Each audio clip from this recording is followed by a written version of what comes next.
Mr. Chairman, whenever you're ready. All right. I'm going to call the Planning Board and Zoning Commission meeting to order for June 10th, 2026. Have roll call, please. Roberts, present. Gray. Yep. Tupin. Eccles Bell. Boise. Here. Conley. Here. And Di Benedetto. Here. Can I have a motion to approve the minutes for the Planning Board and Zoning Commission meeting of May 13th? I move to approve. I'll second that. Is there any discussion or corrections? I didn't see any. Have roll call to approve the minutes? Roberts. Yes. Gray. Yes. Boise. Yes. Conley. Yes. And Di Benedetto. Yes. All right. Communications from the Board and Council, Urban Renewal Agency update. The last meeting was on May 18th, and there was not a quorum, so officially there's no update. Okay. City Council rep, Chelsea's not here. County rep, Marnie's not here. So communication from the mayor. And I will try to address the city council, so I think it's kind of the same thing. First off, last night, the council did accept a donation from O'Neill for the trail going up to the airport trail system. There's still some work to be done before that trail is there, but the land is, as soon as we have the closing, the land will now be in city hands, so they can go do the engineering and things that may, kick the dirt because it's their dirt, and do some trail planning. And then the land use and planning, and it's in the packet if anybody's interested in looking at it, just kind of the standardized form for changing use of city-owned land. So something that would come into play. You're talking about something like the tennis courts down by Field School Park, and even the disc golf, the ice rink. Again, this all kind of started from let's not have the same outcry that there hasn't been opportunity for public comment and input, like when the observatory went in and that change up there. Chelsea's there, so they ended up doing it in kind of the same format they did here, which is a really nice way of saying they only made it through 3 pages of a 10 or 15 page document. I hope they can get through it in the next 1 or 2. Jeremy's going through that with them, but Chelsea's kind of driving that on a line by line basis. But that is in the packet if anybody's interested in looking at it. So that is something that is an additional layer to planning and zoning. It doesn't circumvent or supersede or anything from there. It's just basically to have a standardized process. They worked on it for a few months and then punted it over to Jeremy, who did a nice job of standardizing it and putting it into a form. And there's still some things that need to be done on it, but I think it's always easier to edit than it is to compose. So I think those are probably the 2 most significant things that come to my mind from council's actions right now. I will offer that there's a couple of different, some things do not involve the city at all. There's boundary relocations that are being looked at between private parties. I also anticipate that we will be seeing, I hope, a request for an encroachment agreement. I think they've been wisely advised that going in and asking the city to abandon property just because you've been using it for it is not really a scalable and likely solution. So I hope they've heard the council and input that they've been given, and I think they did. My understanding is that will come to city council. It will not come to zoning and planning because it's not really but just so that you're aware, it does involve land use. Unless there's anything you have questions on. Is the encroachment on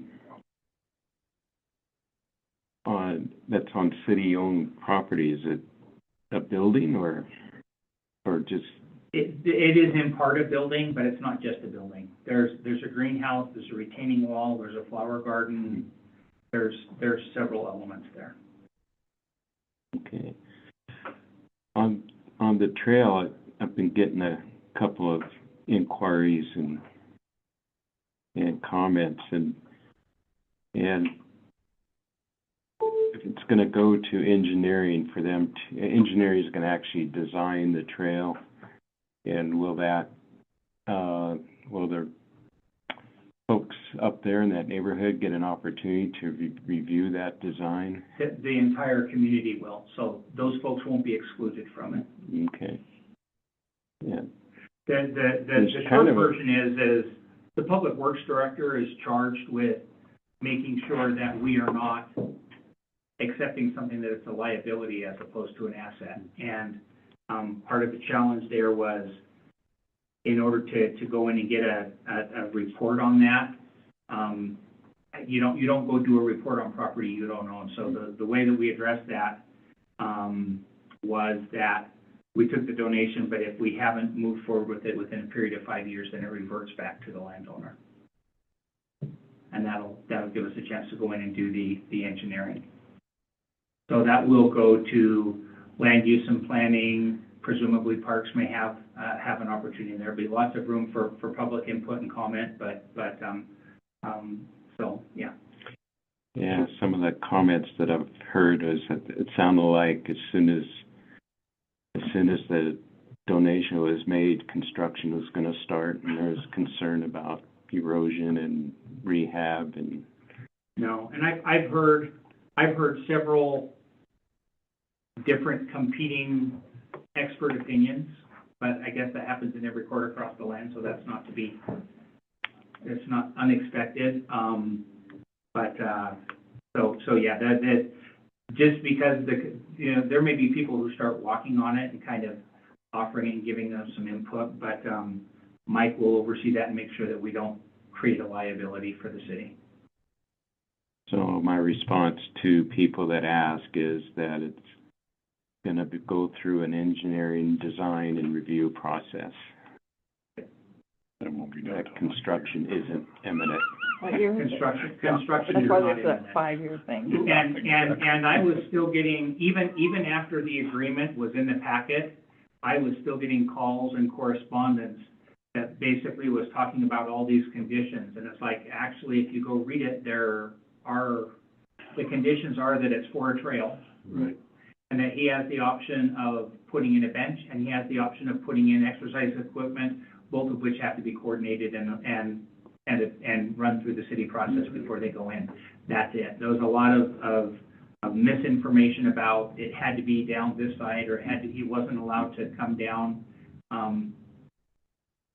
Even when it was out there in writing, even when it was publicly stated multiple times, there was still somebody that asked last night, and it was addressed again. But like I said, there was an awful lot of bad information that people hung on to because it supported their position that they wanted to take because they wanted something to hate. I don't know, because it really wasn't what they wanted, but that gave them something to latch on to. But it was bad information, and I felt like that by taking the time and going through, I think most of that got addressed. Certainly, it got addressed for anyone who was paying attention.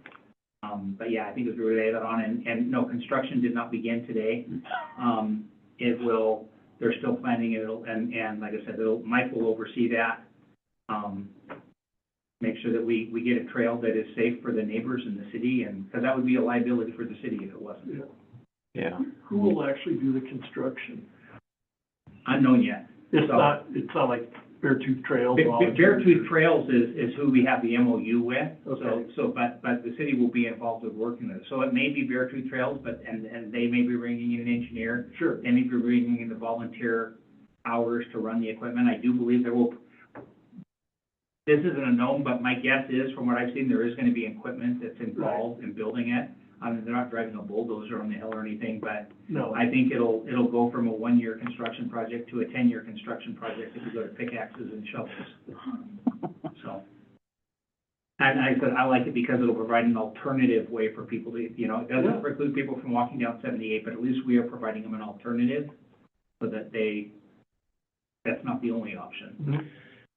Well, the comments that I've heard is they weren't opposed to the trail. It was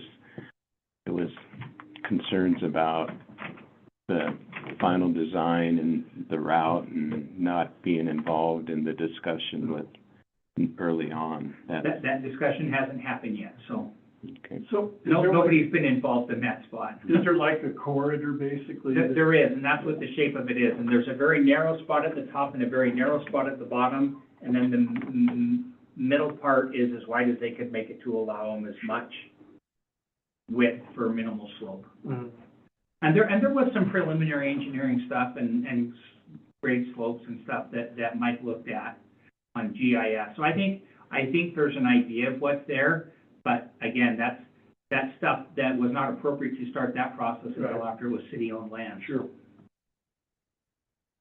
Okay. Did I answer the question? Did I Yeah. understand it and answer it appropriately? Yep. Have you heard, an update on Eagles Nest?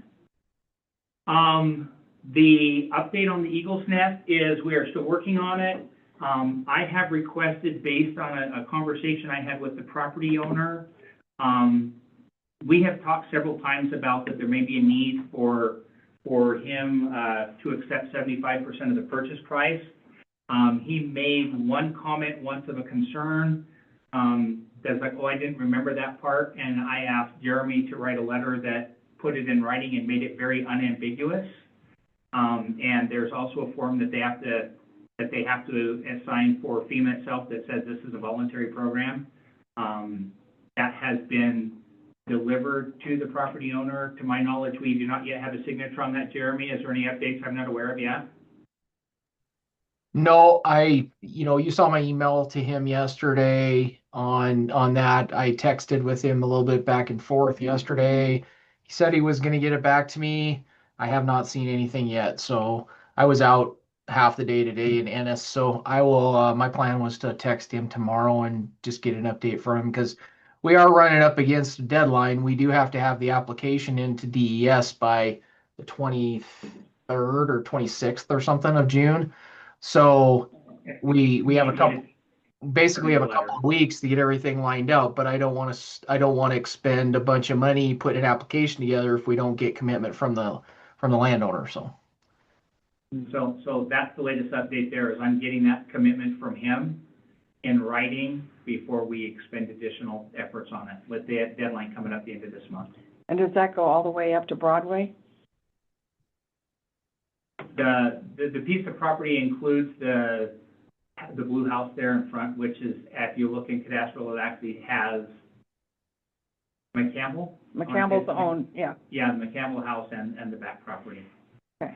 So just by way of public, that still shows as McCampbell's in cadastral, but he has a property contract on it and is making payments. It's just not reflected because he's not paid it off yet. Yeah. And it is understood that it must be paid off before he gets to collect money from Absolutely. he has to pay it off first before he gets the other money. He can't change the title on it until he owns it. Okay. Jeremy, anything you want to add to that at all? nope, I don't think so. I mean, we did decide we were going to go after Brick and FMA, which is another FEMA program. And I do need to, pending owner, approval of actually participating.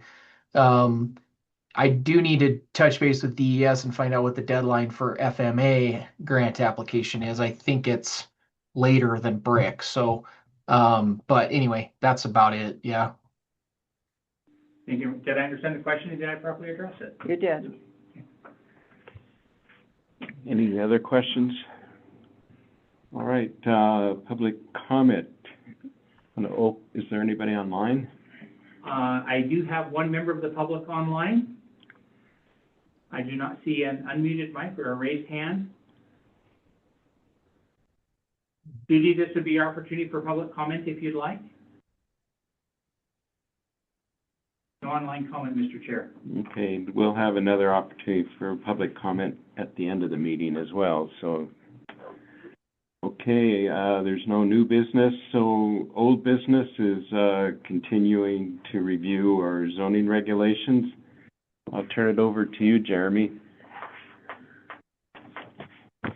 Yeah, Connor is going to pull up, as you requested, Jeff, when we went back and forth a few weeks ago. You kind of, I guess the first thing we got to start with is talking about RV parks, right? So that's where we're kind of at in the regulations right now. We're at the point in Chapter 4 where we're at manufactured home communities and RV parks and reviewing those standards in the zoning. As we've discussed at previous meetings, the legislature changed manufactured home parks and RV parks to be reviewed as buildings for lease or rent, and not in the Subdivision and Platting Act anymore.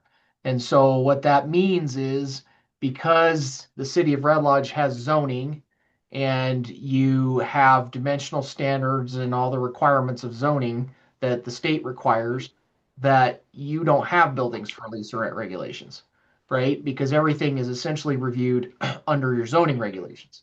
So there's no point in having buildings for lease or rent regulations for the city.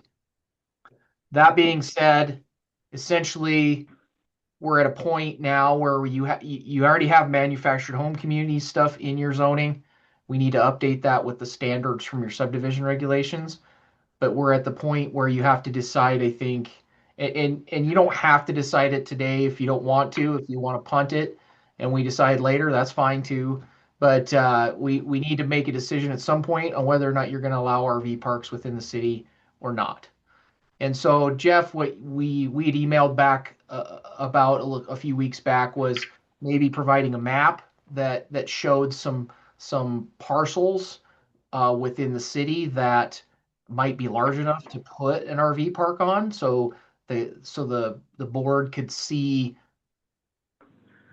what, where those might be located. And so Connor was able to put this map together that he's showing.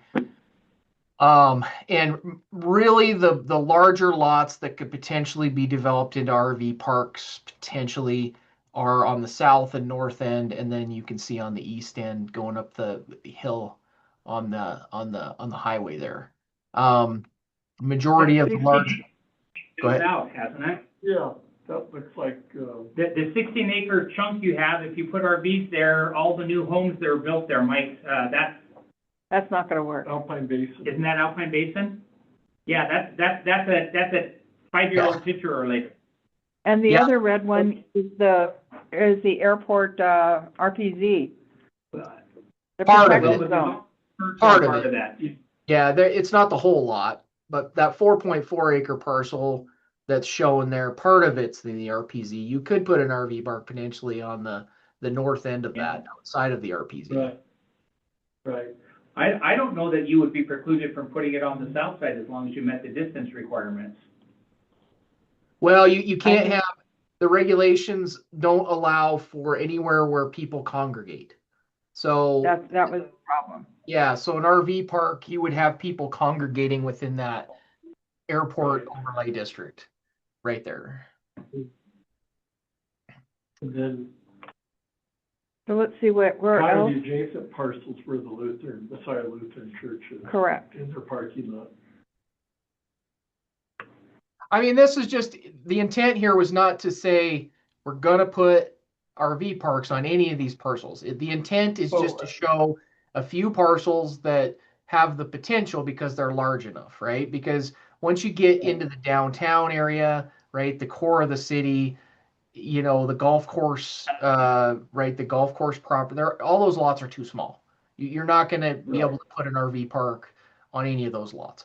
So you're really looking at the north entrance zone or the south entrance zone, potential properties that are not in the city, right, that are adjacent to the city along the highway on the north could potentially be RV parks, right? They're probably going to be zoned that north, C3 north, right? So that those parcels could could have the potential to have RV parks on them. So I think that's, Jeff, I think that the intent was just to kind of provide some information. Now, the likelihood of some of these parcels, that we're showing there that are by the hospital and stuff, probably not going to be RV parks, right? Sure. But the intent here was just to kind of give a perspective on, hey, there are some parcels here that could potentially have RV parks on them. Yeah, that was my intent, was that we had started the discussion a little bit on whether to allow RV parks, and the question that comes to my mind immediately is, well, where could that be? Sure.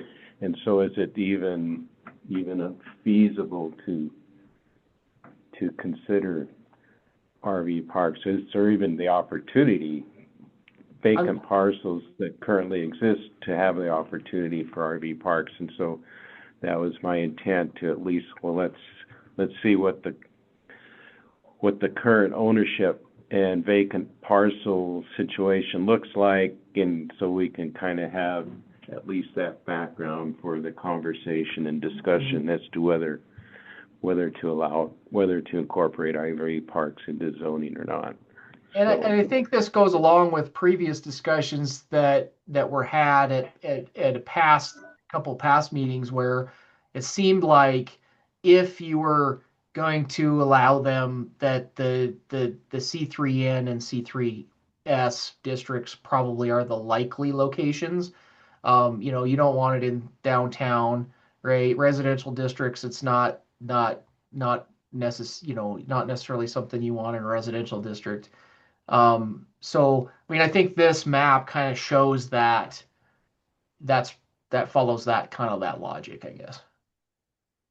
Out of curiosity, how many RVs can fit on like a half an acre? I mean, when you say an RV park, I mean, it could just be 6, but how large a parcel are we talking for how many RVs? I'm thinking like mini RV parks. Yeah, so I mean, what is there, 5 spaces next to that lodge that was approved? That parcel was probably about a half acre, if I recall. So, I mean, realistically, when you're talking about adding the roads, the infrastructure to get to each unit, each lot, you're probably looking at 5 or 6 per half acre. So, for a 1 acre lot, you might be looking at 10 or 12. 2 acres, you'd be looking at 20, 25 probably. It all depends on how it's laid out, how big the sites are. If you're going to have sites for big RVs to pull through and hook to services, or if they're going to be small sites for smaller you know what I mean? It all depends on how they lay it out. But I think if you use that one that was approved by the city a few years back, that's probably fairly good example of what you could do, reasonably do. And what's on the south end? What parcels are you looking at? This would be the drive-in right here, that restaurant right on the corner. Right.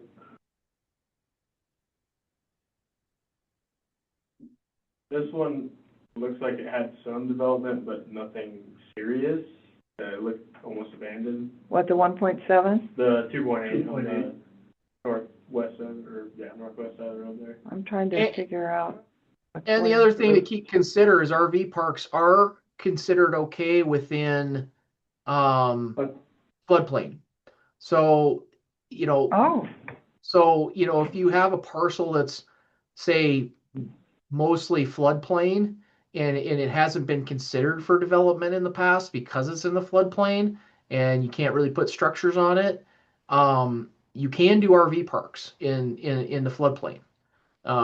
Not the floodway, but the floodplain, you can do RV parks, the 100-year. So because they're not considered permanent structures, you can't do manufactured home parks in the floodplain because those are permanent residences, but you can do RV parks. So that might be a good use for a piece of property that might be, majority floodplain. They can't be developed into anything else. And as you look at the annexation stuff, that very much comes into play, because the stuff that we Yeah. annexed, there's half of it that's, On the north end, yeah. So, Jeremy, I know, I think it's, in Bozeman, they, not too long ago, put in a tiny home development. Would that fall under manufactured home? So those, These yeah, parts- that would be considered manufactured home community, because that, Okay. those are, RVs are transient, right? Right, They're wheels. supposed to be transient. Now, I know a lot of RV parks in the last few years, because of housing costs, have become more permanent residences, but they're intended to be transient, right? Whereas a tiny home or a trailer, like a double wide or a single wide trailer, are permanent residences that are permanently placed on like a foundation. So if there's a tiny home that's on a trailer, I mean, it's got wheels, is that considered an RV, a mobile home? I mean, If it's got wheels. I mean, I would say, tiny homes are a little bit of a weird thing that has been pretty new the last, 5 years. So I think in general, I think they would have to follow manufactured home requirements, which means the wheels would have to be taken off. They'd need to be put on some sort of foundation or tie downs. The intent is they're going to be hooked up to services, right? And so they need to be permanently, if you're hooking it up to sewer and water and stuff like that, you don't want it to move. Whereas an RV, you have a spigot that sticks up out of the ground, they hook a hose to it, right? Right. Or they have an RV dump space next to the RV where they just run a hose out to it. You're not going to want that for a tiny home. It's going to be like typically they're treated like a manufactured home or a mobile home. Yeah. They would have to be taken Okay. off the trailer, put on a foundation, right, of some sort. Not necessarily like a full concrete foundation. They could be put on blocks with tie downs, and stuff like that, like you would with a trailer. But it would be more of a permanent residence. Okay. So I have a question. You made a comment that they're allowed in a floodplain. I guess looking at that parcel on the south,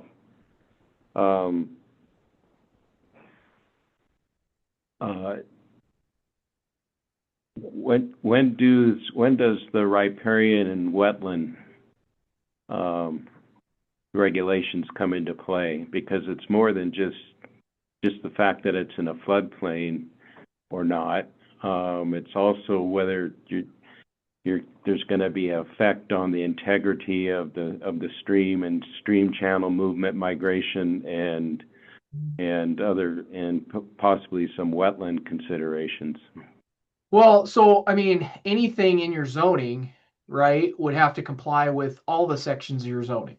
So you not just like we're gonna have development standard, we would have development standards in here like your streets have to be X number of feet wide, they have to be paved, lots have to be X number, X size or whatever, right? But you have those standards that you're talking about are in your other chapters where anything, and this would be a conditional use, right? So that any proposal that comes would have to come in front of the board for approval because it's it's conditional use permit. I would recommend any RV park or manufactured home community be conditional use. And then they would have to meet those regulations you already have in your zoning for riparian, wetland impacts, right? All those things. Now, if they're, obviously if they're in the floodplain, they still have to get a floodplain permit. So it is allowed in the floodplain, but they still would have to get a floodplain permit.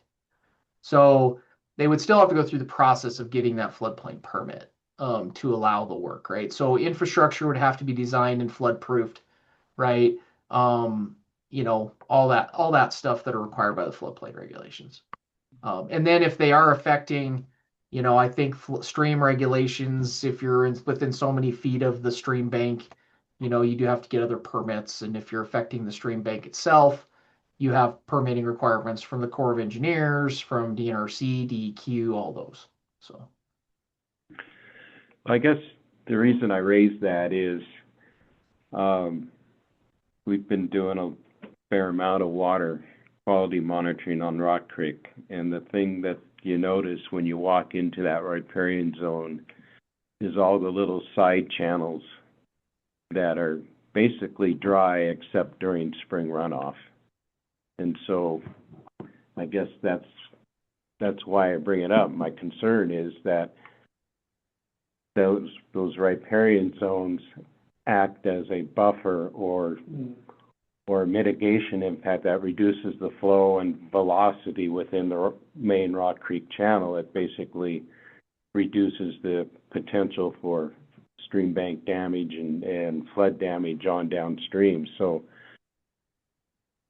that's the reason I raised that question. You know, those things may or may not be, those features may or may not be out of the 100-year floodplain, but they're certainly within the riparian zone.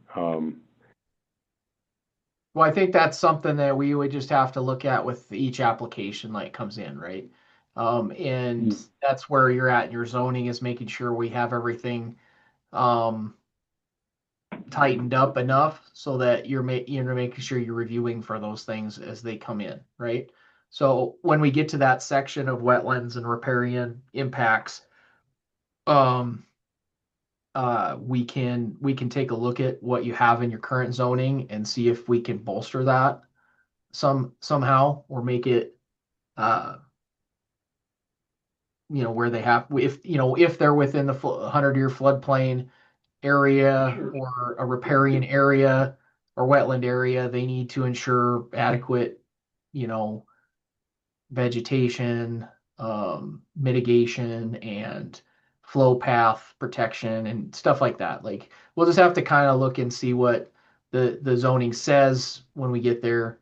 Again, like I said, floodplain has its own set of requirements. If you're building in the floodplain, you can't raise, if you're doing work in the floodplain, you can't raise the base flood elevation by more than 6 inches.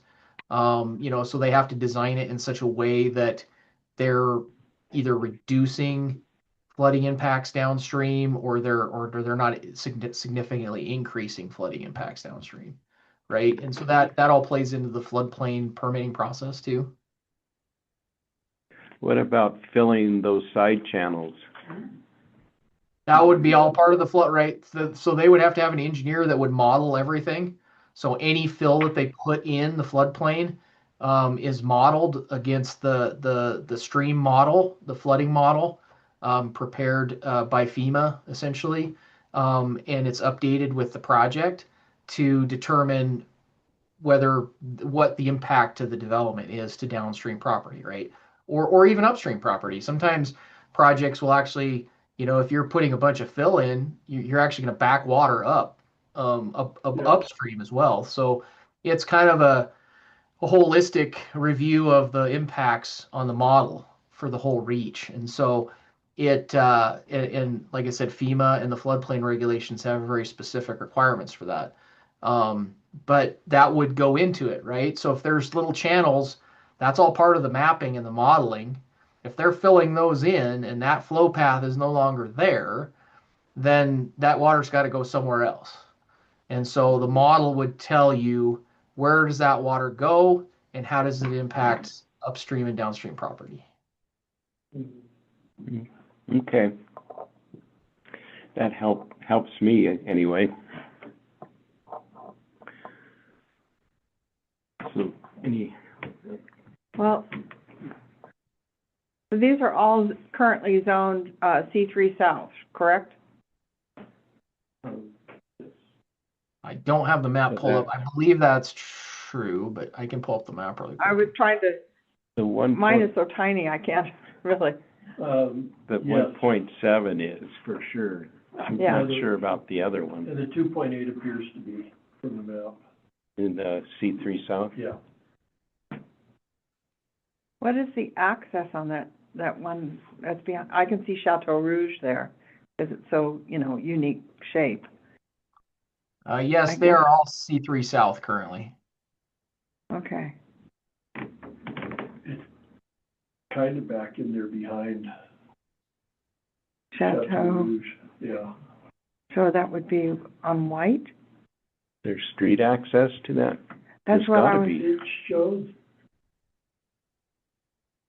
doesn't show street access, but you have to figure that one out. yeah. It looks like it's landlocked, but I'm sure it's Yeah. not. Well, it looks like there's a driveway in the area. It looks like there's a driveway through the adjacent property to the south that comes out. So they may have an easement across that property to the south, or maybe the same people own it. I don't know. Could be back behind the Beartooth Hideaway. Industries. Cabins back there. Yeah, Oh, That would be your access to get back in there, would be through there. but that's an interesting, is to that, me, that's the most likely one for an RV park. One, because it's not so visible from the street. It's, the impact is next to a couple commercial Mhm. properties. That's right there by behind kind of. Yeah, I see the driveway, Behind the Crazy Crazy Creek, Creek. yeah. Whether or not that's legal or not, who knows? But, that's a really interesting parcel there. That would be likely. Better than the one that's in the riparian zone. Yeah, well, I think the challenge with the community entrance on the north end is aesthetics, you know. You can see it. Yeah, I mean, and really, if you're gonna put it in an RV park, they're not gonna do it on one parcel, they're gonna try to acquire multiple parcels, because economically, you need between 60 and 100 lots to make your investment worthwhile. Yeah, Like the one behind Alpine Lodge, that's not yeah, really an RV park, it's a place to park RVs. yeah. Exactly. So think more in terms of like the size of KOA, you know, north of town to, be viable. or Perry's? Or Perry's, right, and that's, what you see on the top is not even this portion of it. Yeah, but we'd rather have it kind of not on the main drag if we do some zoning for it somewhere. Yeah, it's close enough, it's walkable to downtown. It's not a bad location. Well, I mean, I think for the purposes of this discussion, I mean, we'd have to identify what zoning districts we would allow it in. I don't think we can Right. necessarily cherry pick which properties we want to allow it on. Unless you do a separate zoning district for RVs and then you pick out, but that's spot zoning, and that's typically, that's pretty frowned upon by courts. So you could get in legal trouble potentially with that. So I would shy away from that. So I mean, I understand what you're saying as far as kind of looking at the best places for an RV park, but ultimately that's up to the landowner, what if they want to go that route or not. And we have had It'd be, yes. we have had some brief discussions with some adjacent landowners that want to annex potentially with putting an RV park on the north end. So it would be kind of tucked back away from the highway. Now, keep in mind, we haven't seen any plans yet or anything from anybody, but the talk was to kind of put more commercial, residential up by the highway and with an RV park kind of towards the back, towards the Rock Creek.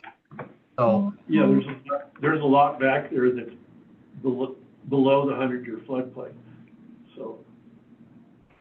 but that's been in discussions probably since I've been helping you guys with stuff, and we haven't seen anything on it yet. So hard to say if that'll come to fruition or not. But Yeah, but Jeremy, can we zone for prospective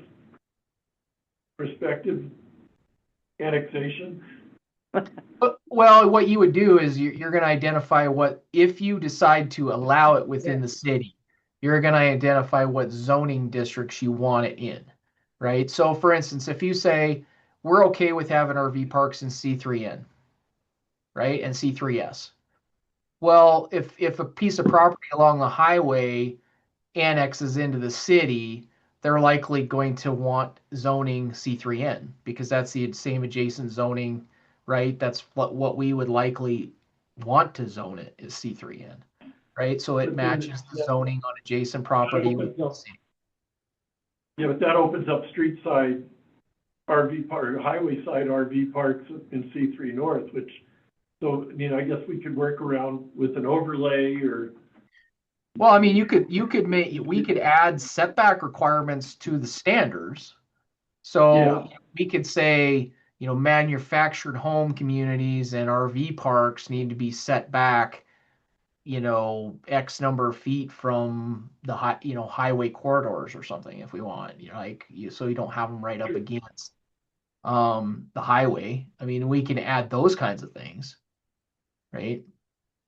I don't yeah. necessarily think you need to do an overlay district because now you're trying to figure out what properties does the overlay district apply to, and Mm. I think you're just making it more complicated than it needs to be, I guess. With conditional use, we have that control. Mhm. I think if you want it to be set back from the highway corridor, I think adding a standard, a development standard to the regulation saying, any manufactured home, community, or RV park needs to be set back, minimum of 100 feet from the highway right of way or something, highway corridor right of way or something like that, right? I think that would convey your intent, and that's a set regulation that, then you're not arbitrarily imposing conditions necessarily. You're just saying, here's the standard. You just need to meet the standard, meet or exceed it, Sure. right? So just to clarify, you're proposing, under D, manufactured home communities and RV parks, that we would build those standards into that area? Far as Correct. setbacks. Yeah, because so in your subdivision regulations, what you had was you had manufactured home parks and RV parks in your subdivision regs.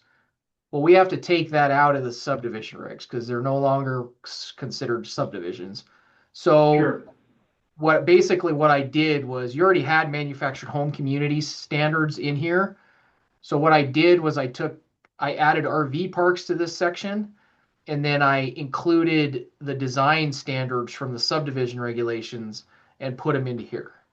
So, and we'll go through those because I think it'd be good to go through those and review them and update them with any changes that we want to make at this point, right? But Okay.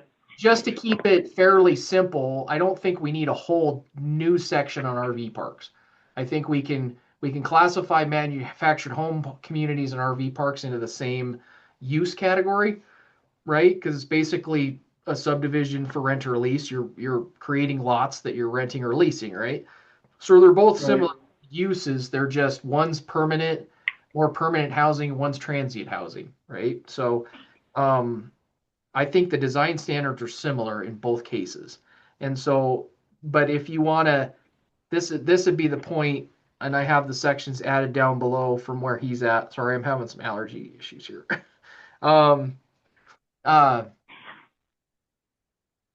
I have the development standards added below. That's where we would want to add any additional development standards like you're talking about, where if we want setbacks from the highway so that these uses are not put right up against the highway right of way.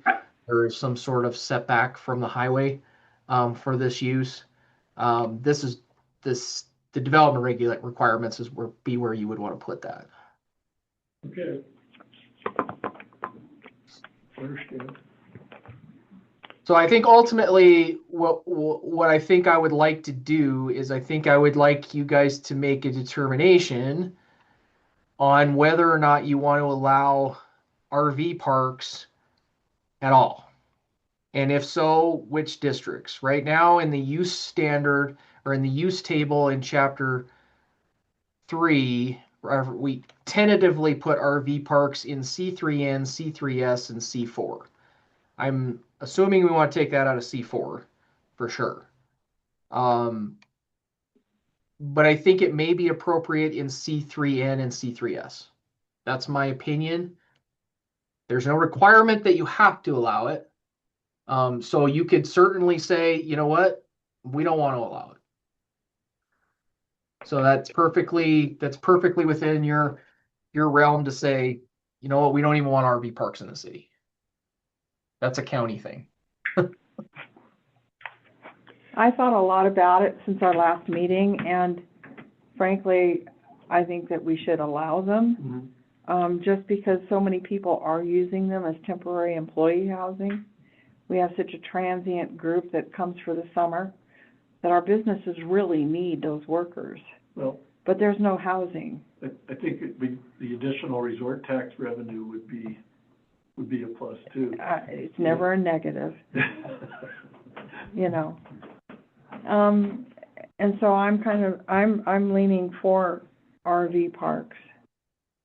Although I'm tempted to limit the length of stay. But I don't know if we have the ability to That would be limit hard. the- That would be hard to police. I mean, how do you, I mean, you could put it in the regulations, but then how do you Yeah. make sure that that's being, how do you administer it, right? I mean, you're not going to have somebody go and check in RV parks, checking their books to see how long somebody's been there. The administration on that would be hard, I think. And if part of your logic is to help accommodate workforce housing, then you just defeated it if you put a cap on it. Yeah. Well, the cap would be, it'd have to be renewed. Oh. In other words, you give them a month. Well, I The think question- what you're talking about is more of, I think what you're thinking of more is like if somebody wants to live in an RV on their property, then a lot of times we do put a cap on, if somebody wants to do a temporary living situation where they need to live in there, we do put a 30-day limit on that or something, and they got to come back and ask for renewal if they need more time or something. But on RV parks, I've not seen that where they've put any kind of a cap on that, as far as length of stay. But not saying you can't do it. I'm just saying I haven't typically seen that. So I have a question. So if one of the intents is to provide help alleviate the housing situation, then that kind of tells me almost that you need to have infrastructure that's going to accommodate longer term residency, such as you're going to have hookups for water for sure, but then does each individual pad also going to need sewer hookup? And I mean, electrical. Yeah. and our electrical? RVs could run the gamut, right? RV parks could run the gamut. You know what I mean? Like what I typically have seen in most RV parks is there's a mix. You have a mix of spaces that provide, 30 amps electrical service, for plugging in our, big motor homes or large campers with sewer hookup, water hookup, the full service, right? And then you have down, the next level down is it's a small, travel trailer site that has a 15 amp service with, maybe just water, maybe not necessarily sewer. Then you have those sites that are just dry sites. There's nothing, right? Because there's some people that are like, well, no, I'm just buzzing through town. I'm only gonna be here for a couple of days. I got a generator. I got a tank. I don't need hookups, right? So, and then some places have tent sites, right? So it just runs the gamut of what the developer wants to provide. But, if the intent is to provide a place for workers to pull in their trailers and live there for 3 or 4 months, then yes, I would agree they need services. But the developer's going to decide that. Right. They're going to decide what the use that they want. And again, they may have 10 sites that are set up for that, and then they want to have 10 sites that are just the couple a day camp. It's going to be buzzing between Yellowstone and wherever, and they're just staying for a couple of days, right? So, but there's going to be, I mean, they'd have the same requirements as any other development. They'd have to run water mains, sewer mains, right? All of those things would still apply if you have sites that have services. Yeah. And I had been leaning towards the dry RV parks because you wouldn't have to provide all that. But as soon as you said the word generator, I was envisioning 12 of them all going at once. Well, yeah, Annoying. Laurel has an RV park at the Riverside Park. There's no hookups, there's no water. I mean, they're charging $30 to $35 a night for just a parking spot. And it's all done online, there's no staff there. Yeah. But, I have a confession, I've owned an RV for 34 years, so I've been all over the country and I've been in all kinds of RV parks, but,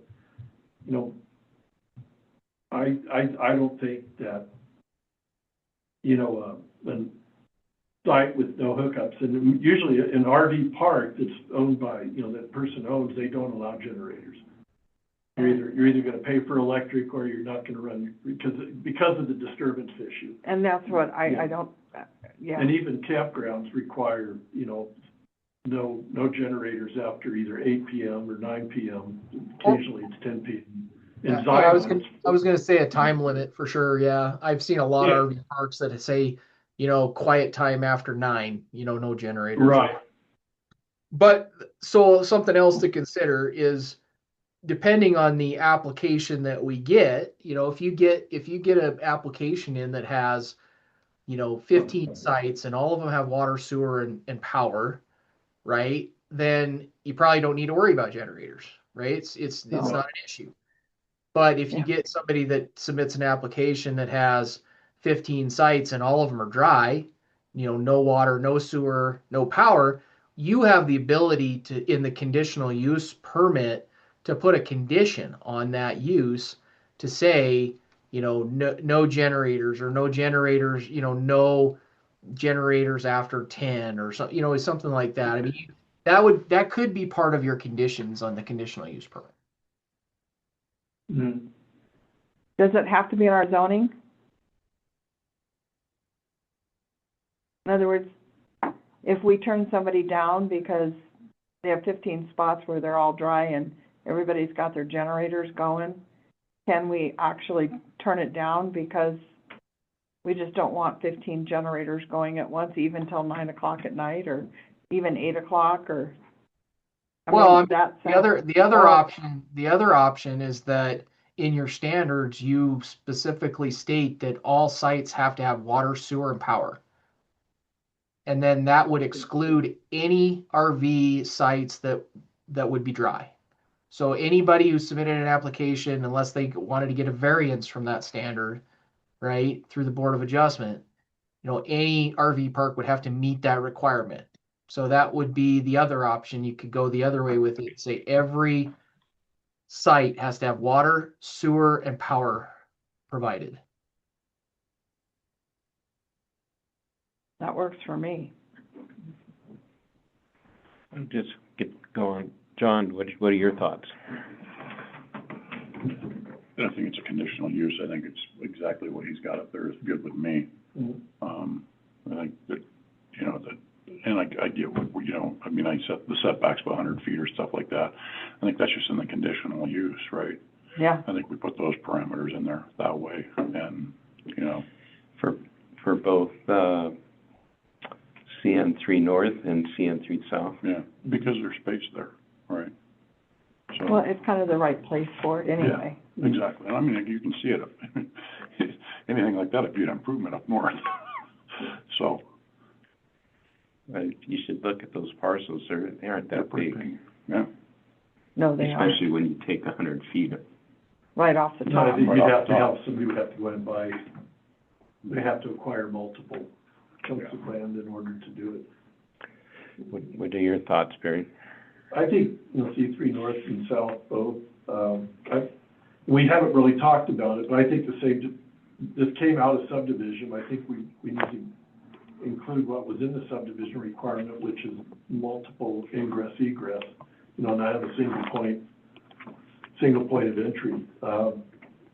I've stayed in RV parks all over the country, and some of them are pretty tight, and for emergency vehicles, you want to be able to get, or in an emergency, especially if you're in a floodplain, you want to be able to get people out of there, Quickly.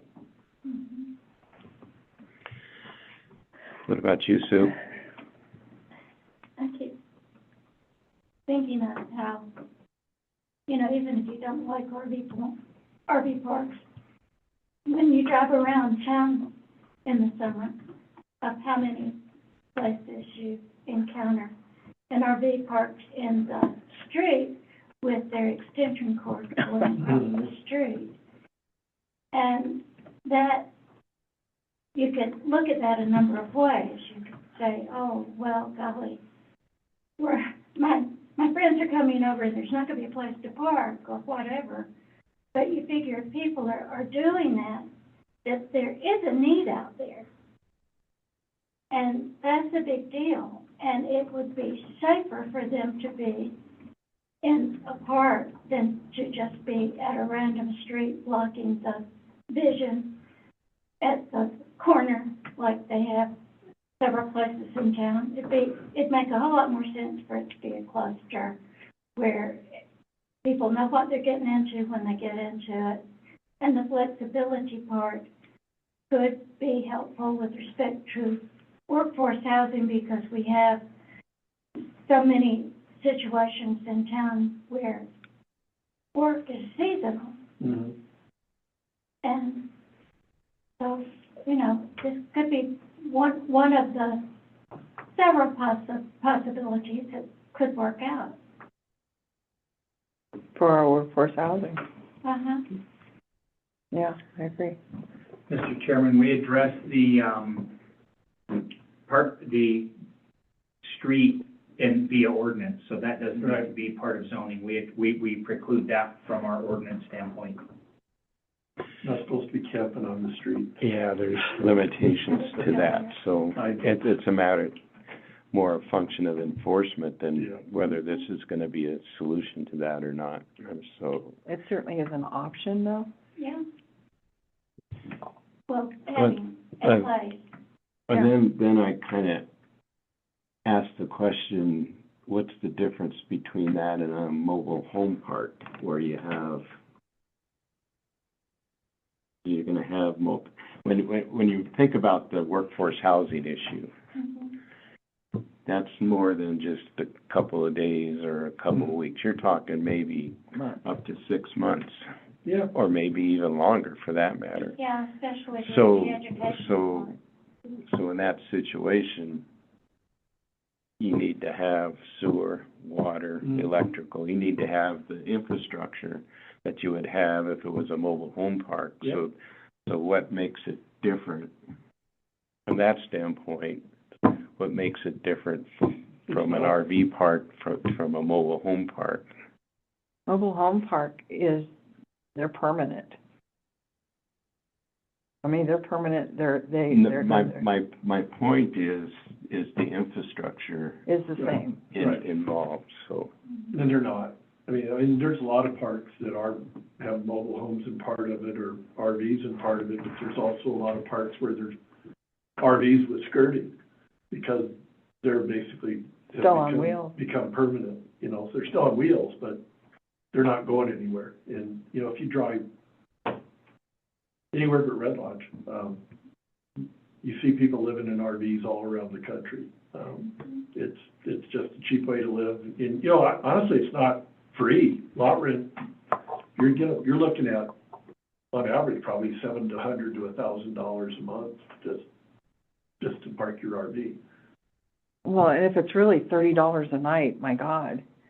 Yeah, they give you a break. It's gonna $30 pencil. a night would be a lot more, yeah. But it's gonna pencil better. In other words, our local RV park, our local manufactured park, they pay $235 a month. Yeah, So an RV park is more financially viable for a developer than a manufactured home park. RV parks charge on, it used to be you could find places for $40 to $50 a night, it's now $60 to $80 a night, if you want to park, Wow. unless you do a monthly, so. But, so that would make it financially viable to have an RV park, but a manufactured home park, I think generally people are shying away from manufactured homes. I mean, we've had one over here for sale as the cheapest, and it was on the market, and they kept lowering the price, and it's only like 4 years old. Mhm. They finally got it sold, or it's going to sell. But they're hard to sell, especially in our climate, because the question is, were they made for snow loads? There's all the insulation questions. So I don't think there's a demand for manufactured homes but a huge demand for RV parks. Yeah, you don't see a lot of new manufactured home parks going in anymore. They're very, No. you really don't. And I think you're right. I think it's the people who are buying manufactured homes, they're buying double wides and they're putting them on 1 acre lots, that sort of stuff, or maybe a town lot that they bought because it might be, half the cost of building a house. But you're not Right? or they're putting it on an existing manufactured home park that has available lots for rent. But you're just not. I mean, I'll be honest. In my 25 years of engineering, I've never designed a manufactured home park ever. And our company has never done one, as far as I know. So it's just it's not as popular, I don't think, in Montana as it was in the 70s, 80s, 90s. Like, I think it was pretty popular back then, and that's just not something people really do anymore. Because I think it's most places, most developers, if they're gonna do rental housing, it's gonna be an apartment. It's not gonna be, let's put all this infrastructure in for 10 manufactured home sites and rent them out at $300-400 a month, right? No, let's build a fourplex. Let's build a sixplex. Let's rent these things out for $1,000 a month, and we have less infrastructure for that building than we would for 4 RV spots or 4 manufactured home spots. Now, RV parks are a little different because you're serving. It's a different use because it's a transient use, right? So it's a recreational use more than it is a living use, right? So, or the intent is recreation. So you're capturing those people that are traveling, that are, camping along the way, that sort of thing, not necessarily people who want to live there. Although we have, like we said, we have seen people doing that in recent years because it's cheap. You can buy a really nice camp trailer for $40,000-50,000. And then you put some skirting around it and pay $500 or $600 a month for lot rent, and you got a pretty decent place to live. I think it's important, if we're considering this, because we have 2 fairly large RV parks, one north of town, one south of town, and neither of them are open in the wintertime because it costs a lot more money when you're putting your infrastructure in to be frost-proof versus seasonal in the summertime. And I think that's something we'd want to figure out in our wording. If somebody wants to do an RV park, do we really want one that's going to be summer only? And just, I mean, there's a big difference. City infrastructure requirements, city and DEQ infrastructure requirements would require that. So if they're putting water services or water mains, if they have 20 RV spots, they're going to have to run a water main through that to serve each one of those units. They're not going to be able to do a service because DEQ won't allow them to. Like if you have more than one service off of a line, it's considered a main, a water main by DEQ. And so now you're looking at installing a water main, which has to meet DEQ requirements. So it has to be 6-foot bury. It has to, be freeze protect, all that stuff. So, I think just by requiring water and sewer be to each site, then you are automatically essentially saying this has to meet city and DEQ requirements. Right, which I guess the other ones that are out of town, They're on wells and, they're on wells, et cetera, Septic. so septic, whatever, so, so they would be year-round Yep. RV spots. I think that would be really good for Red Lodge. So Well, I I think, guess- I think the consensus is yes, C3N, C3S, right? Conditional use. Yes. Well, not 100% consensus. I guess, yeah, my concern is, one is there better use for those parcels from a standpoint of helping alleviate workforce housing more on a permanent basis? My other concern at least with the north entrance, is visuals in terms of coming into town. Those parcels that were on the map, they look pretty narrow to me. Yeah, they're small. So I even looking at that, I'm wondering if you put in 100-foot setback, what's that leave? Yeah. And then how do you mitigate the visuals? On the south end, it's a little bit different. Both those parcels are pretty well. The treed. 1.7 acres, that's already pretty well screened. Just it's a function of putting in the pads and stuff, but the vegetation is there, and it's all doing the screening. So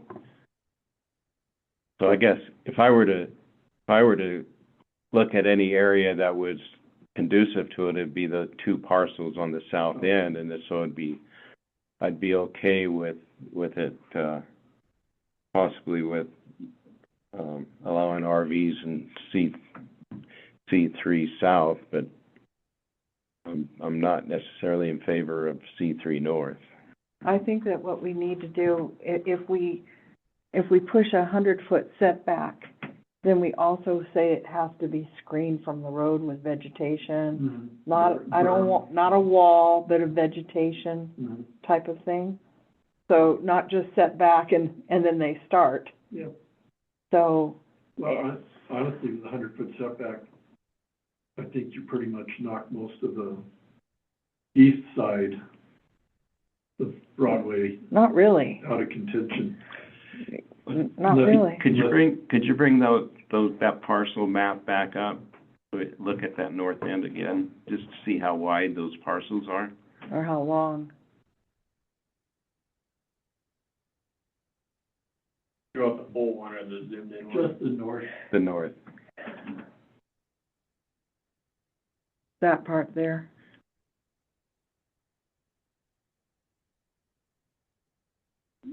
So that, Is what's that it? there, that's the mobile home, no.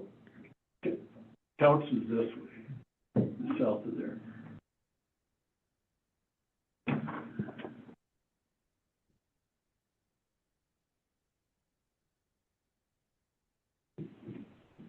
Where's the roundabout?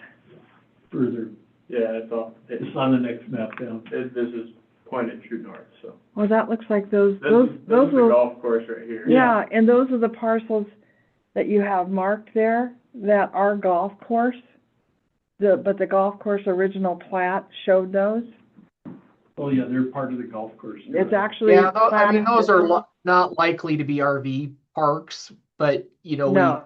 we were just trying to identify Yeah, larger those lots are gonna that could potentially be proposed for RV parks if you allow it, right? more around Sam's Club.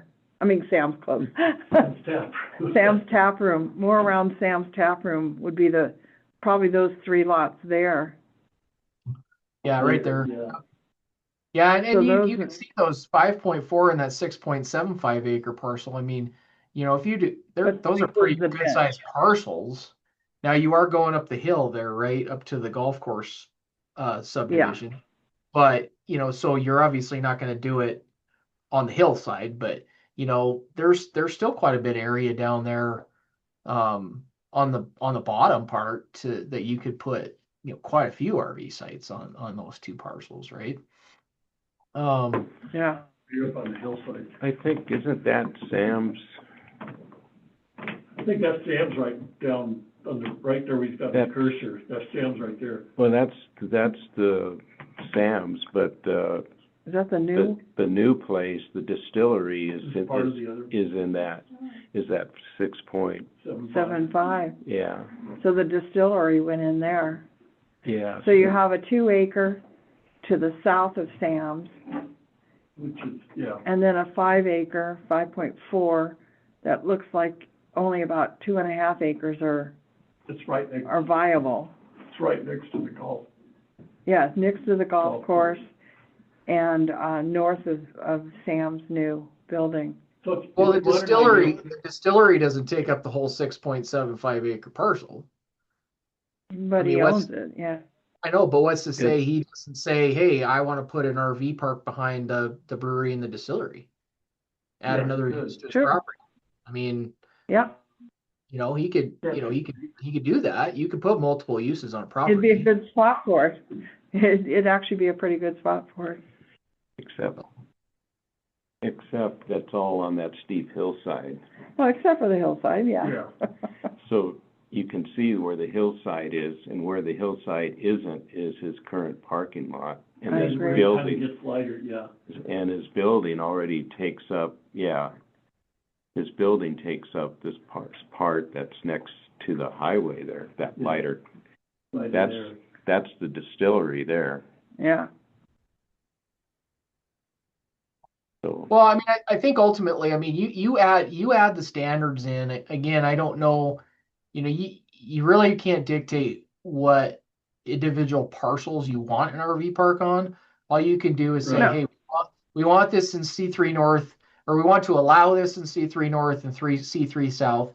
Here's the standards if you want to do it, right? And that's where you add in your 100-foot setback, you add in screening requirements, you add in all those things, and if they can meet it, they can meet it. If they can't, then they can't. They can't do their RV park, or they go to the Board of Adjustment and ask for a variance, right? I mean, there's That's my, process. that's my point of wanting to look at that, is just look at the feasibility, Right. you know, rather, you know, that's, As of that's now. why I had these maps looked for us to look at, so that we had something concrete to actually see if it's feasible or not, given the kinds of standards we want to impose. So if you have 100-foot buffer and the vegetation, and it kind of fits with the available parcels, and then that's fine. But if it doesn't, then it doesn't make sense for us to allow Yeah. the zoning. Well, I think it might be more likely that you see an RV park on the west side of the highway here, though, than Right. maybe on the east side. And those parcels, if they get annexed and brought into the city, those are going to be zone C3N, because that's what is adjacent to it, right?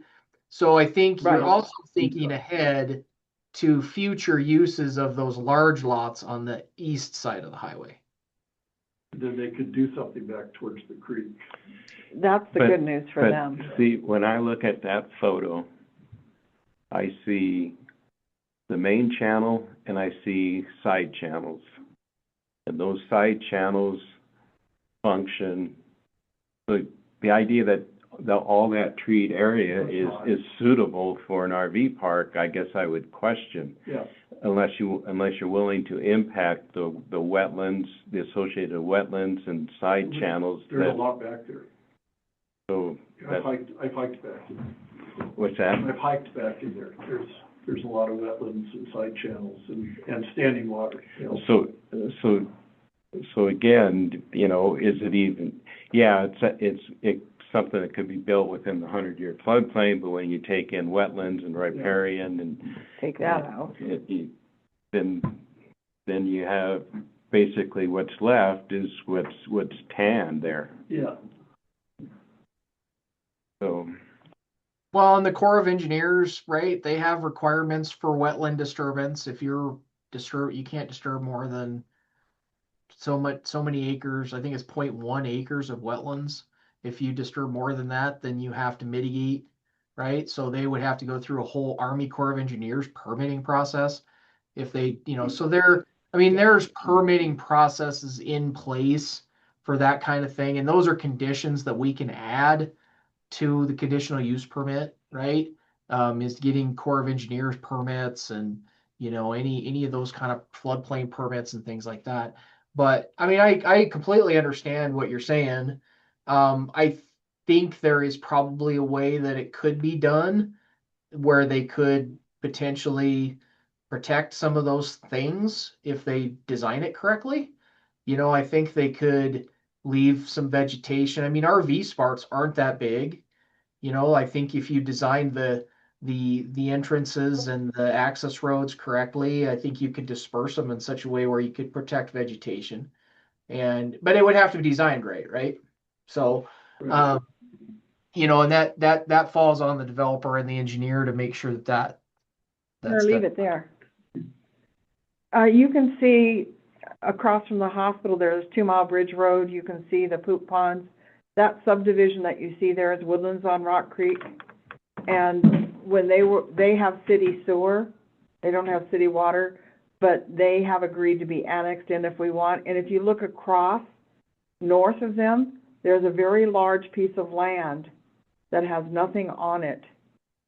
And that could conceivably be something if we decided to annex in Woodlands on Rock Creek. It would be nice to grab that piece of land because that would be ideal for this, absolutely ideal.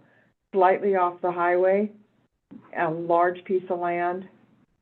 Looks like it's, 6 acres or so, and it's flat. There's a lot of trees on it. There's also wetland. There is wetlands along the wiggle line, but it doesn't go in very far. So, Yeah, those are all developer issues. as we start thinking in the future, Yeah, if we end up with annexing Woodlands on Rock Creek, we might think about expanding that a bit. Yeah, I that's a mean, good picture. let's put it this way. If you wanted to start with C3 South and just make it allowable in C3 South, you could start there. If you decide in a couple of years that C3 North makes sense to probably add that in, you can always change the regulations to add it as a conditional use. You'd already have the Actually- regulations. You'd already have the standards established. So really it'd just be a pretty simple update to the regulations to allow it as a conditional use. My only concern is that we have had discussions with somebody on the north end next to the city about large piece of property that we were just talking about that has talked about an RV park. So if you don't allow it in C3N, then he could do something else with the property, but we wouldn't be able to allow an RV park on it. I just wanted to throw that out there, so. I think, And I'm not so sold on the 100-foot setback as much as the vegetation screening. or burn, yeah, something to make it less, Well, I'm not fond of berms. We have one of those on the highway where you have a berm next to the highway. well, if it's planted and with trees and screening. Yeah, Yeah. screening with You can vegetation, throw in all the above, so. yeah. Well, I guess we have a vote of 4 for and 1 against. Jeremy, So we'll start with C3S and C3N to allow an RV park as a conditional use. Now, that's just right Vote on now. this anyway, what's that? we'll vote on this again as we, Yeah, I you know, mean, get towards- you guys can think about, you could start with this, and when we get this out to public hearing and public comment, at some point, you may get so many comments that say, no, we don't want RV parks anywhere in the city. yeah. You may change your mind and decide to take it out.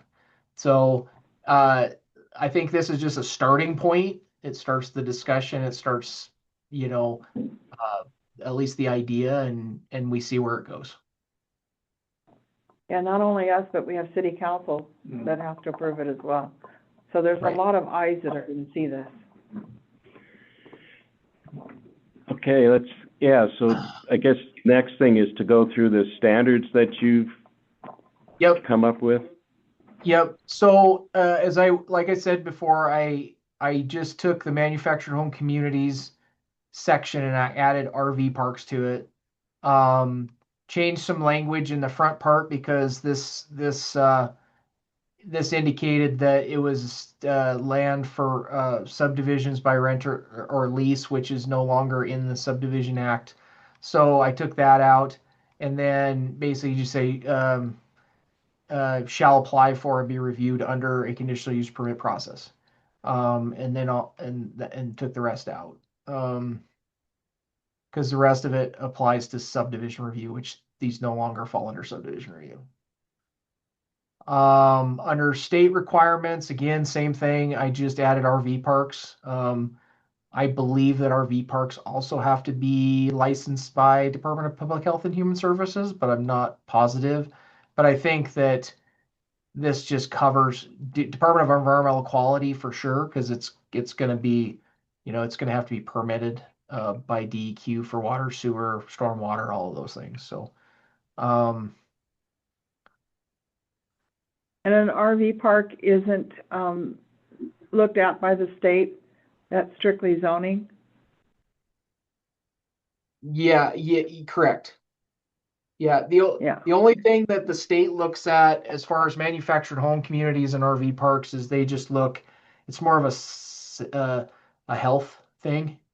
Making sure that they're licensed. DEQ looks at water, sewer, stormwater treatment, right? For RV for these types of things. The city is the only one that's going to review for the zoning aspects, for your standards that you have in your zoning regulations. Okay. So under lot improvements, I just took out manufactured homes. At the location of boundaries of each lot for rent or lease shall be clearly and permanently marked on the ground. This is where, so under utility hookups, this is where we were talking about Connor add and RV park or and RV lot. So every manufactured home and RV lot shall be permanently connected to electric power, water supply, sewage disposal. Now, this does say gas and telephone service lines. I don't think that's necessary. Maybe we say Applicable.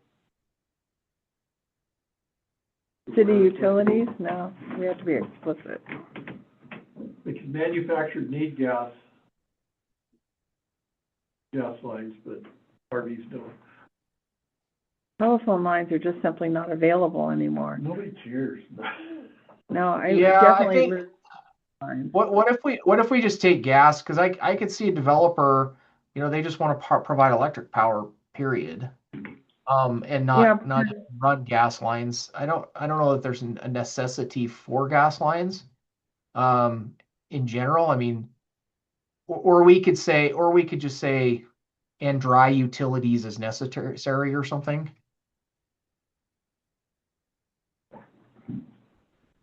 What if we say how about we say and dry and other dry utilities as necessary or something?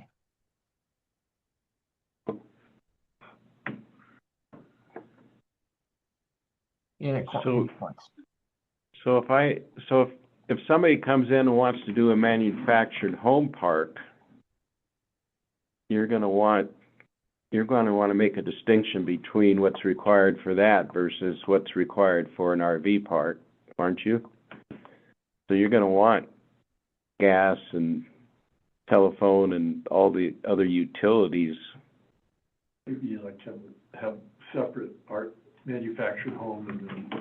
I mean, we could split gas and telephone out as a separate, and we could put a period, or we could put let me think about this for a minute. We could say, what if we just say, every manufactured home and RV lot shall be permanently connected to electric power, water supply, sewage disposal in compliance with city codes. And all utility let's see, period. All manufactured home lots shall be connected to gas and telephone. How's that? I think that making them put in a telephone line when nobody has landlines is silly. This is different though. How? This is a mobile, making it, I can see your argument if it's an RV park, that's temporary. But I don't have a landline in my house. But even in an So- RV park, like, they wouldn't I have think- room to do fiber optic or any kind of drag utilities, of that kind, regardless. Well, typically we do require under subdivision review, we do require that all lots be provided with some sort of telecommunications service. So fiber, telephone line, something, all lots have to have some kind of service. And I think that's where this comes from, is from the subdivision side, but it was kind of moved over to the zoning side. Can we call it telecommunication service lines? Yeah, what if we just say telecommunications instead of telephone? We'll just call it telecommunications. Then that could be fiber optic could or be. whatever.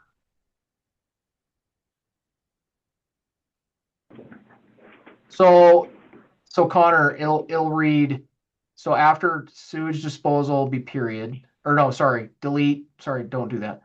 Gas and telephone telecommunication in compliance with applicable city code, period. Like you have it. I think you're good there. Take out communication. Take out that communication.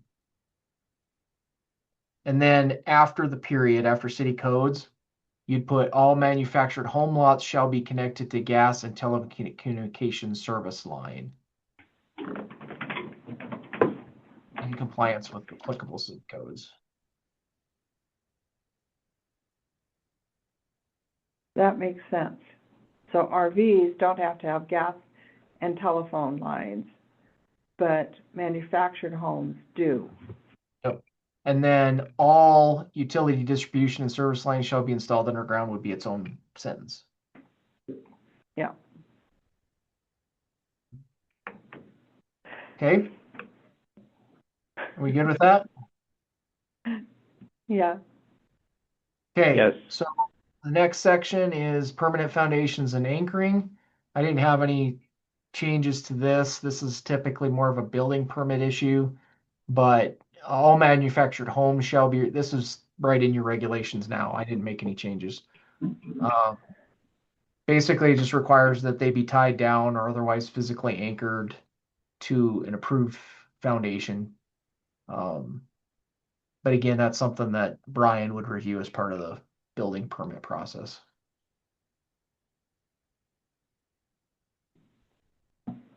Any questions on that? Any questions?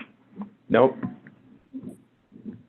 Okay, so under maintenance, I didn't have too many changes here other than adding RVs in a couple spots, but basically there should be no exposed outdoor storage of furniture, except lawn furniture, household goods, tools, equipment, and building material supplies. I think that applies to both. No manufactured home or RV pack may be parked on a public or private street for more than 24 hours. An abandoned, burned, or wrecked manufactured home or RV must be secured against entry, as directed by the fire marshal. Uh-oh. I have a question on B. Is that appropriate in zoning regulations, or is that an ordinance thing? It's an ordinance. We could take out public and leave private, because a lot of the manufactured home parks and RV parks are gonna have private streets, not city-owned and maintained public streets. So I think you could keep that in, just keep the private street part in there. Just so For they're more not, than 24, well, yeah, because you don't want to block, because that's the main access for emergency services, right? So you don't want somebody pulling an RV in there and blocking that street access to the lots within in the park. okay. So I We think take out take the out word- public and just put private street in there. It just sounds to me like an ordinance thing, not a zoning regulation thing. But maybe Well, I'm missing something. Well, The but city a doesn't private, regulate so private this streets. is specific to manufactured home parks and RV parks. So this With- section of the zoning, and so the street accesses to each one of the lots are private roads. So I think we do want to make sure that those are not blocked, because emergency services still needs to be able to get in there and access those. I agree with you, Dave, on the public side. The public parking on public streets that are owned by the city is a separate ordinance. But this would be private streets on their own lot. That's not, those streets are not owned by the city or maintained by the city. That makes sense?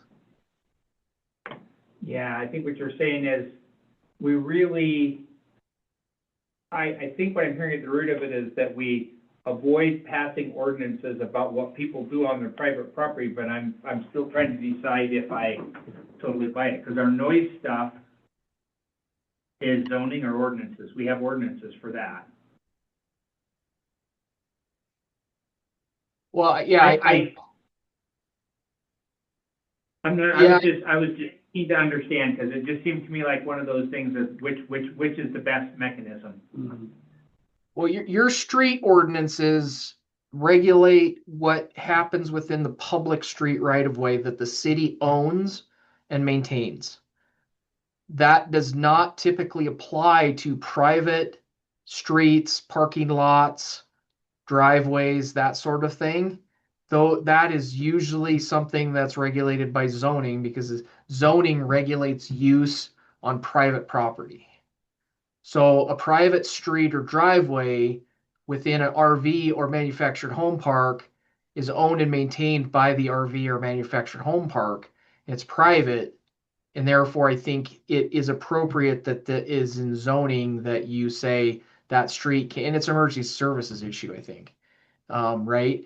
Because from what I've found working with other cities and other city attorneys is that the police department does not necessarily have the ability to go in and regulate traffic or parking or anything like that on private driveways, streets, or parking lots. But zoning, the compliance officer or the city can issue violations if it's in the zoning that they can't do a certain thing. Okay, Kainu and Island at Rock Creek is a private street, correct? It is currently. So what this says is that no manufactured home or RV may be parked on a private street for more than 24 hours. But this is So that would specific. be- Keep this in mind. This is not an overall standard for all zoning districts. This is specifically standards for manufactured home parks and RV parks. So this would not apply to a multifamily housing development that's allowed unless you put this in a different section as well, right? So that particular project, unless it's an RV park or manufactured home park, this would not apply. Okay, And I guess that kind of goes back almost to remind us, when they got Kainu approved as a subdivision, there was a requirement that they have X number of egresses to the place. Natural disaster came by and wiped that out, but my recollection of the conversation and the zoning regulations is, this is the stuff that dictates when we say it's done, it meets all the check boxes, and then we're kind of done with it. You know, after that then we shifted to another mechanism to do things. And this is kind of an ongoing thing, so. Well, I think this is still conditional use permit, so you can still add conditions to a conditional use permit. So so I think this would also, because it's in the regulations here, it would also be added as a condition to a conditional use permit, potentially, where. Well, and you can see a conditional use sign, a permit that says you have to post a sign that says no parking for more than 24 hours. But I'm not sure I understand where the teeth for that come from. Well, Am I crazy? we did add a section to our conditional use permits that allows revocation of a conditional use permit if they don't comply with the conditions. So, for instance, a business. So if we allow a conditional use permit for a business and the planning board sets okay, you can only operate from 8 to 7, right? Then that's a condition on that use, and that's a condition on that use in perpetuity. So if they violate that, they're in violation of their conditional use permit, and they can be issued a violation, and they can be cited for that as a violation. So I think and they could have their conditional use permit removed too at that point, correct? Correct. So I think that in this case it'd be similar, right? It would be a violation of their conditional use, and that you would essentially go through the violation process with the city attorney that they're violating, and they potentially could have their conditional use permit revoked. But I think more than that, it's a protection of that it's protection of ingress and egress for emergency services. It provides the city a mechanism if somebody does do this, that you can issue a violation for being in violation of zoning and reestablish that emergency services access if it comes to that.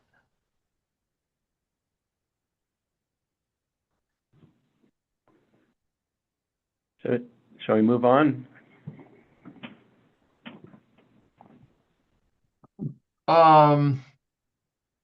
So yeah, each manufactured home must bear an insignia that tests. That's just standard language that it meets the housing and urban development standards for manufactured housing. Nothing to change there. Next section is just adding skirting for manufactured homes. That's pretty standard requirements. All required front yards of lots for manufactured homes shall be landscaped. That's all we say. We don't really have any requirements for landscaping, but they would just propose that in their site plan, and we would review that as part of the conditional use permit. So if we want to screen RV parks like we've talked about with 100-foot setbacks and landscaping, do we need to beef that up to reflect? No, I think that'll go down here in the development requirements that we're getting to. Down below, Okay. I have a whole section on development requirements, and so I think we'll add that in here. This is more of like just kind of maintenance items, so to speak, as it's under maintenance. So it's just kind of like, it needs to look nice, essentially. Like, you don't want a manufactured home park that has dirt lots. Like you want manufactured home sites that have grass and look decent, right? All private commonly owned recreation areas not devoted to building structures, surface courts, sandboxes, etc., shall be landscaped and irrigated as needed. I don't know why sandboxes is specifically called out, but I thought that was interesting. That was just seemed random, but I laughed at that too. Sandboxes. I mean, that's play very, yards, right? very specific. Yeah. Well, you don't want the neighborhood kids playing where the cats go. Yeah, I guess. I kind of laughed at that when I saw that. But Could be barbecue pit or whatever. fire pits would be better than sandboxes.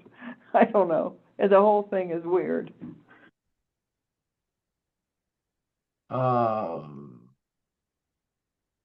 This should be, so under the next section, manufactured home and RV lots. All units shall be arranged to permit the practical placement or removal of manufactured homes or RVs. And RVs. Every lot for rent or lease must have direct access on a public or private street. I think I want to take out public because I don't think we want any of these sites to be accessed directly from a city street. Because I could see somebody trying to do some sites that were like along a road where each lot has a driveway or something access off, I could see somebody trying to do something like that maybe.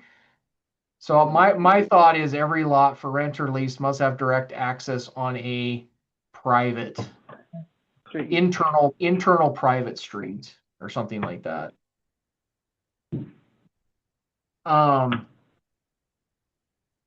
Now what we could add here is the requirement. So typically in subdivision review, we allow one ingress egress up to 5 lots. Anything over 5 lots is a major subdivision, and that requires 2 forms of ingress and egress. Is that something that you would want to add maybe to this section, since we're talking about access, that we were, and we would add something, and we can, it might be down here in the development standards, development requirements as well. So it could go in either place, but that might be something that we consider. And obviously any dead ends would have to have an approved emergency turnaround, like a cul-de-sac or a hammerhead or something.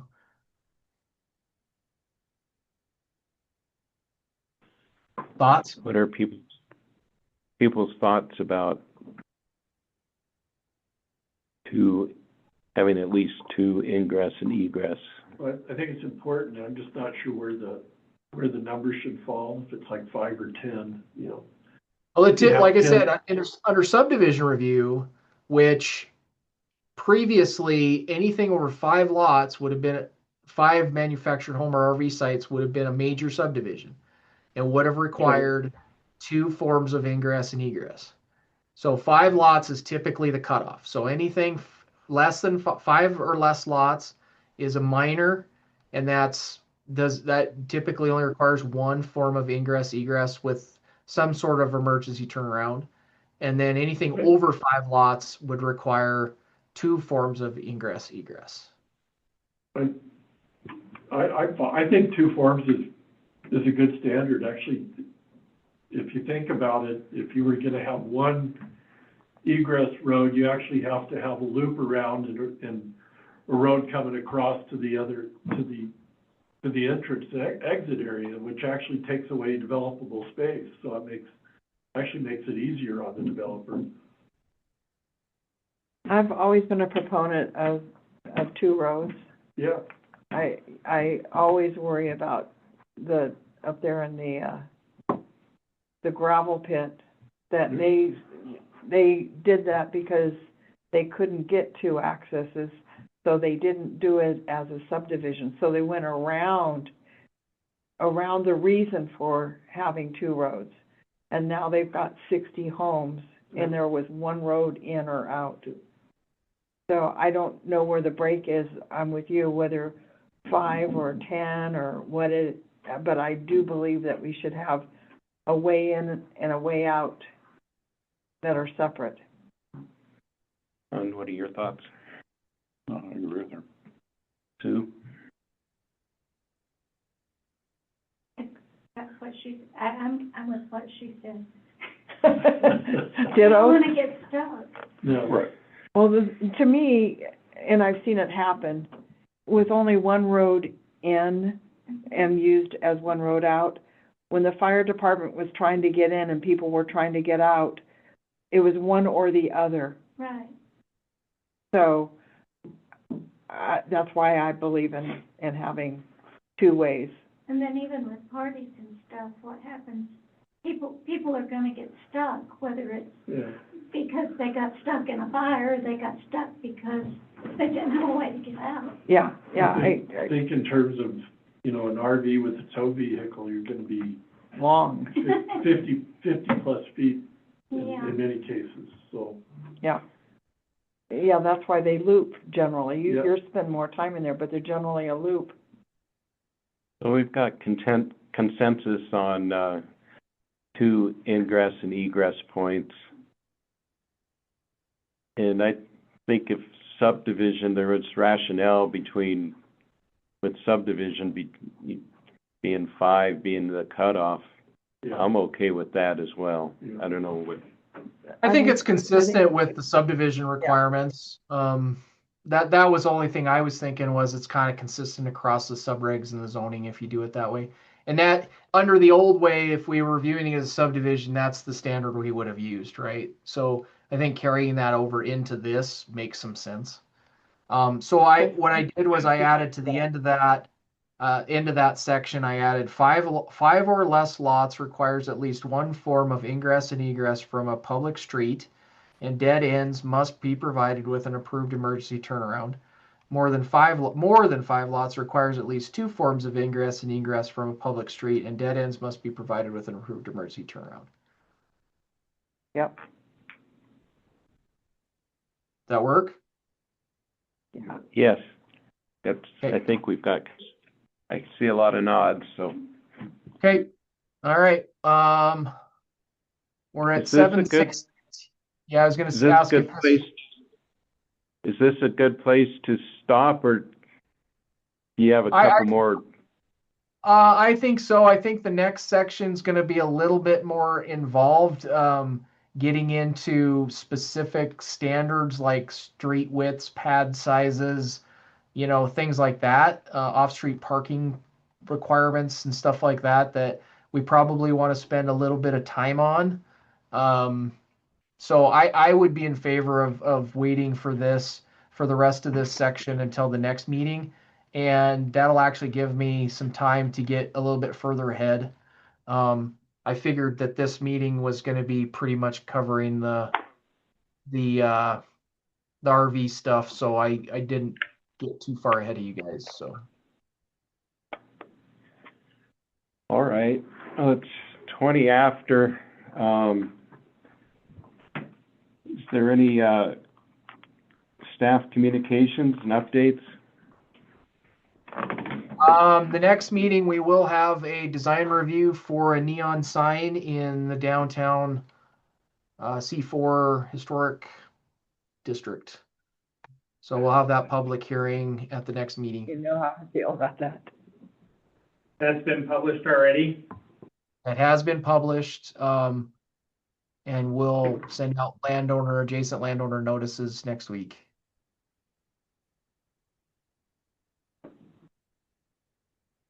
What's happening with Spires? Is it still going back and forth? I've been back and forth with some questions from the applicant's engineer on our comments. The indication at this point is they might potentially be resubmitting with their responses to my comments at the end of June. So if everything looks good and there's potential that I issue sufficiency early, mid-July, we might be looking at a planning board public hearing into August, potentially, on that, with city council in September. But that's kind of tentative right now. It really just depends on what their responses, if their responses address my comments or not. Might be sooner than that. Yeah. Yeah, it definitely wouldn't be sooner than the last planning board meeting in August. So that might get pushed to September potentially, just depending on responses. So I don't think I have anything else. we haven't had any other applications submitted except for that design review neon sign. So, All right, any petitions, communication from the audience? Don't see anybody here in the room. Anybody online? I do see participants online. I do not see any raised hands, unmuted mics, or microphones turned on to indicate a willingness to, or a desire to comment. And next is public comment.